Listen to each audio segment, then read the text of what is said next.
the Indiana Fever beat the Dallas Wings 102-83. This was a highly anticipated game because it was going to be the first time that Caitlin Clark and Paige Bueckers would be going up against one another in the WNBA. Basketball fans have been seeing one of the most illustrious rivalries for the past 5 years.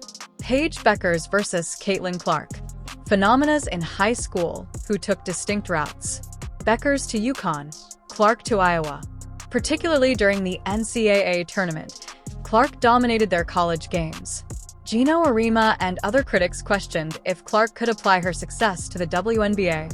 When the Indiana Fever hosted the Dallas Wings last night, these two played each other for the first time as professionals. However, what followed wasn't merely a game.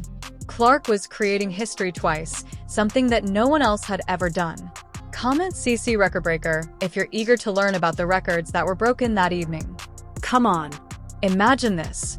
America is being rocked by two adolescent basketball sensations who will compete for years to come. Paige Bueckers and Caitlin Clark first clashed in high school. Despite having entirely different personalities and playing styles, both were considered top recruits. Clark contributed outstanding passing, explosive scoring, and a long three-point range. Bueckers had a sweet mid-range, silky efficiency, and court vision that was on par with Clark's. Hey, Caitlin. You've known Paige since middle school, AAU. You guys were on the U19 World Cup team together. Is there anything that maybe stood out then about her, whether it be on or off the court, that maybe still reigns true today? I mean, I feel like she's played in the same manner that she, has since she was, whether we were on the U16 team together, U19 team together, whether it's me watching her in AAU, she's always just been smooth. She takes what the game gives her. Her midi has always been as nice as it's been this year. She just plays way older than she is. She's confident, she's smooth, she just does everything at a high level, can score from all three levels. And that's how she's always played. And that's obviously translated really well. Their college experiences were very different. Bueckers joined a dynasty that had won numerous titles by selecting the illustrious UConn program run by Gino Arima. Iowa, a program eager to establish itself on the largest platform, was chosen by Clark. This choice paved the way for historic NCAA tournament matches that would shape the careers of both players. And March Madness. Bueckers' hopes of winning the UConn were dashed by Clark's Iowa squad. When it counted most, Clark put on incredible displays, such as a 41-point masterwork that forced the Huskies to leave early. She won 2 of her 3 college games against Bueckers, outperforming him head-to-head.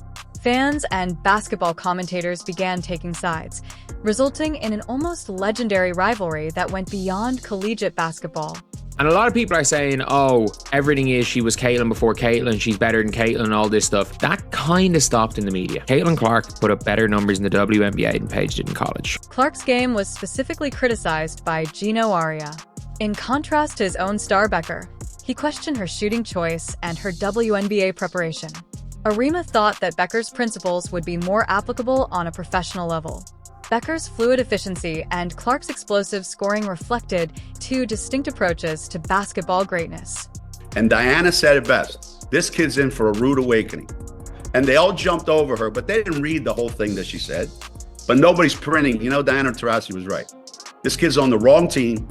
She's got the wrong skill set to handle the physicality of that league. And she's a rookie. And if you're a WNBA player, if you're any kind of player, you're going to say, I'm going to make a statement. Fans were curious about when the 2 athletes would ultimately play professionally when they announced their intentions to join the WNBA. With a 2:1 college edge and fresh doubts about her professional skills, the stage was set for their first WNBA matchup. There was a great deal of anticipation. Knowing that this clash would attract people from all around the nation, ABC decided to broadcast the match nationally. Given her recent battles with the Fever, Clark's reputation was even more at stake in this fight. Our player development coach yesterday, and he was just sent me a few things of even Steph going through a slump. I think he was 27 for his last 70 or something like that. The best in the world go through it, and I think that's where you can find your confidence. And I think the thing I always fall back on is like, I know how hard I've worked, so this isn't something that's going to last, and the best players in the world go through this. So I feel like I'm getting good shots, and I think that's why it's frustrating, because those are the shots that I make. This is where things start to get interesting, though. Shortly before this huge battle, Clark's Fever were having a lot of trouble. The Indiana Fever had just lost humiliatingly against teams they ought to have defeated. Fans were left perplexed by their losses against the LA Sparks and Golden State Valkyries. These teams weren't dominant ones. The Fever should have been able to handle those squads with ease. I feel like this stretch, this is a big game for us. I think we've struggled in the fact that we're able to play one good game, and then we play a bad game, then we play a good game, then we play a bad game. So I think for us is like, we got to find a way to be able to stack really good games together. And then we go on the road, and we're on a back-to-back, which is just a challenge in itself. No matter who you're playing, we play Connecticut, then we play New York. So I think Steph's message was, yes, All-Stars coming up, that break's coming up, but our focus is on these 3 games that we have left. So in that sense, I do think it's critical that our focus just remains on the game in front of us. And I feel like that's what everybody in the locker room is doing. Behind the scenes, Coach Stephanie White's slower style and Clark's fast-paced vision were engaged in a philosophical battle. Clark aimed to increase the tempo and provide possibilities for quick breaks. White liked to play in a more disciplined half-court fashion. There was actual conflict in the group as a result of this disagreement over basketball ideology. Although transition basketball was Clark's specialty, White's system did not support that explosive style. A pivotal event occurred at the precise moment of Clark and White's furious sideline altercation during the Atlanta Dream game. Every syllable of their heated conversation was captured on camera. Their seeming hostility and fury showed how deeply they were at odds. There is definitely something going on within the locker room, the front office. Something is off, man. This is the 3rd situation in one game we have had involving Caitlin Clark and the coaching staff and pretty much another player. And it looked like Caitlin Clark and Stephanie White definitely had a situation where they was in a heated exchange right before halftime. Inconsistencies in the lineup made matters worse. After her injury, Clark was attempting to regain her rhythm. Dairis Dantas returned from her national team game. Their chemistry was totally upset by these modifications. The club had trouble establishing offensive flow and regular rotations. With important components arriving and going, players were still finding out their responsibilities. It hurt to watch the offensive errors that beset the Fever. Game after game, missed shots accumulated. Turnovers destroyed assets that had promise. There was no rapid break, which was what Magic Clark thrived on. According to Clark, I think we've struggled in the fact that we're able to play one good game, and then we play a bad game, then we play a good game, then we play a bad game. During this span, Clark's shooting difficulties became a significant worry. Despite acknowledging that she was in a rut, she maintained her confidence. "I will never stop shooting," she declared, drawing a comparison between her circumstances and Steph Curry's sporadic periods of coldness. When the Fever finally ended their losing skid against Atlanta, it was the decisive moment. Although they prevailed in that match, Clark and White's animosity persisted. The disagreement on philosophy had not been settled. It was just placed on hold. It can be frustrating when your shot isn't going in the way that you want it to, but then I look at the box and it's like, I'm really 4 shots away from having a really good game, a really good shooting game. So that's where you find your confidence, and I know those are shots that I can make, and I'm never going to stop shooting. So, until I break out of it, I'm just going to keep launching, and that's all I know, and I'm still confident in everything that I can do. The final test was the Dallas game. Would White at last adopt Clark's favorite look? Or would the team's potential be further limited by the philosophical gap? This internal conflict created the ideal environment for Bueckers' confrontation with Clark, who was keen to demonstrate that her strategy could be successful on a professional level. Then a miraculous event occurred. At last, Stephanie White granted Clark what she had been requesting. White made the critical choice to allow Clark to dictate the pace and direct the attack against Dallas. This was more than a minor change. White made a radical shift in strategy and put her trust in Clark to guide the group at the speed she desired. Lee Rue the other night had a season high 18 points. Here's Boston turning the corner. Dishing to Hull. Extra feed Clark. A deep three. You bet. And he actually brought up stats from a shooting slump Steph Curry went through. She said that made her feel a lot better. That pass will as well. Right on the money to Mitchell. Cunningham attacked the closeout. Clark, the rejection of Quinterly. Clark, the flick ahead. Oh, beautifully done. Touchdown Fever. It was unclear early in the game if this tactic would be successful because both sides were feeling each other out in the first quarter. The Fever appeared excellent yet unimpressive. They were gradually settling into a rhythm. Although Clark was enlisting her comrades, the real fireworks had not yet begun. The game felt competitive, and the Wings were keeping up. Here's Clark being hawked by Isaiah James. Clark sidestepping three is good. Clark backing down Quinterly. 6 to shoot, baiting away and dropping it in. Beautiful. Here's Clark off the screen, through the lane, feeds Howard. Another assist for Clark. That's 13, as Howard is up to 18 points. Then, when everything clicked, came the thrilling second quarter. Clark began to pick up speed like never before.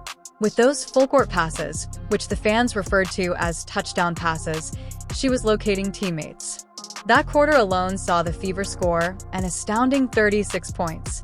In just 10 minutes, they scored 21 points, more than Dallas. It was more than just excellent basketball. This was the poetry of basketball in action. And he actually brought up stats from a shooting slump Steph Curry went through. She said that made her feel a lot better. That pass will as well. Right on the money to Mitchell. A tenacious start from Caitlin Clark. Here's Agumbawale. Off on a three. Long rebound. Mitchell. You're not going to catch her. Kelsey Mitchell in for two. They elevate each other because of how hard they compete. Nice look. Aaliyah Boston with a gorgeous dime to Kelsey Mitchell. Clark's leadership elicited incredible responses from her teammates. With 20 points from 8 of 12 shots, Kelsey Mitchell was on fire. She scored in double figures for 21 games in a row. Mitchell was taking advantage of Clark's speed and enthusiasm to hit shots from all directions. With 18 points from an effective 8 of 9 shooting effort, Natasha Howard was tearing up the court. Howard attacked the rim and appeared unstoppable. Inside, Aaliyah Boston was in charge, controlling the paint with her strength and bulk. She was taking advantage of every chance Clark gave her. Clark and Boston had a wonderful chemistry. With her pace, Clark would attract opponents before finding Boston for simple baskets. Mitchell bounces. Boston one more time. This time Mitchell delivering. And Boston up to 13 points. Indiana shooting 66%. This is what really set this performance apart. In the first half, the Fever scored a franchise-high 64 points. The basketball they were playing was the most exquisite they have displayed this season. The previous record of 63 points, established against the New York Liberty in 2016, was surpassed by this. In addition, the 64 points was the most points scored by any WNBA club in the 2025 campaign. 13 of the Fever's 30 assists, which tied a franchise record, came from Clark. This demonstrated that, given the opportunity, she could uplift everyone in her vicinity. Clark was doing more than just scoring.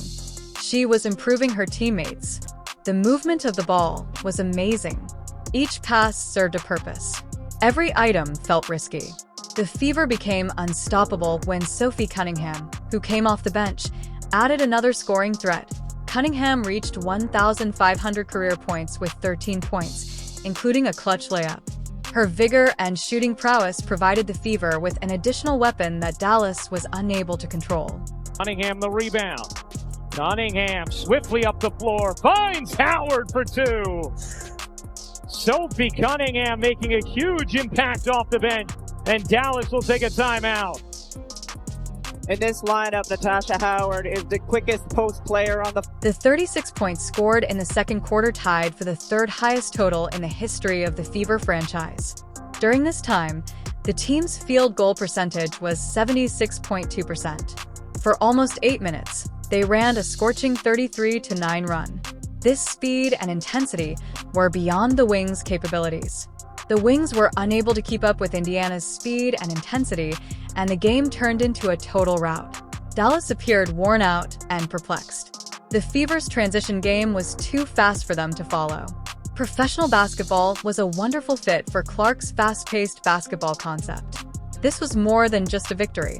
It demonstrated that Clark's idea of fast-paced basketball could succeed on a professional scale. When White eventually let the monster loose, the consequences were momentous. Good dub. 2 in a row. 2 more to All-Star. Let's go. W. Oh, Fever does. You already know what's coming. Bow, bow, bow. On to the next. Hell yeah! Can you use that one? Let's go, baby. Give your energy to Christian. W. Now we gotta go get another one. However, this is the moment that will live on in memory forever. Clark didn't simply prevail. She changed the WNBA's course. Clark was subtly compiling a stat line that had only ever been accomplished once in WNBA history while controlling the game. She was doing everything on the floor, including perfectly setting up teammates and scoring when necessary. Then, on defense, something unique began to occur. Throughout the game, the numbers increased. With 14 points, Clark demonstrated her ability to score points quickly and without making a lot of shots. Her 13 assists demonstrated her ability to improve everyone in her vicinity. The defensive plays then began to appear. Like a mind reader, Clark was reading the lanes as they passed. Even before they arrived, she was waiting to see what the wing would do. It's inbounds. Clark backing down Quinterly. 6 to shoot, baiting away and dropping it in. Beautiful mid-range fadeaway from Caitlin Clark. This is the precise moment that changed the course of history. Clark finished the game with 14 points, 13 assists, and 5 steals, including her 5th steal of the game. Clark became the only player in WNBA history to accomplish this particular combo twice during her career as a result. She is currently the first player in WNBA history to record this stat line twice within a single game. Beyond those 5 steals, Clark had a significant defensive influence. She recorded a block that instantly gave Sophie Cunningham a fast break assist. This play demonstrated her full court awareness and her capacity to use defensive plays to set up scoring opportunities. Her ability to anticipate was interfering with the offensive flow of the wing. Every possession seemed risky while Clark was defending himself. Cunningham attacked the closeout. Clark, the rejection of Quinterly. Clark, the flick ahead. Oh, beautifully done. Touchdown, Fever.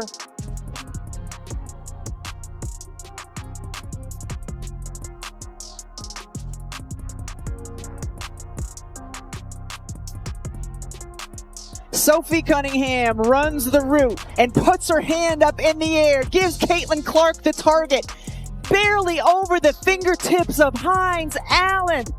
Beautiful, beautiful pass, catch, in stride, finish. Beautiful basketball.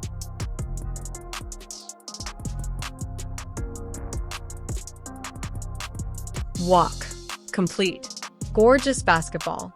The Wings and Paige Bueckers were unable to respond to Clark's entire game. Orike Anali's 0 for 10 shooting from the field and 2-point finish was the most revealing statistic. Orike should be among the finest wing players, but she was rendered absolutely useless by Clark's defensive pressure and the Fever's team defense. This crucial player's subpar performance demonstrated the Fever's complete superiority.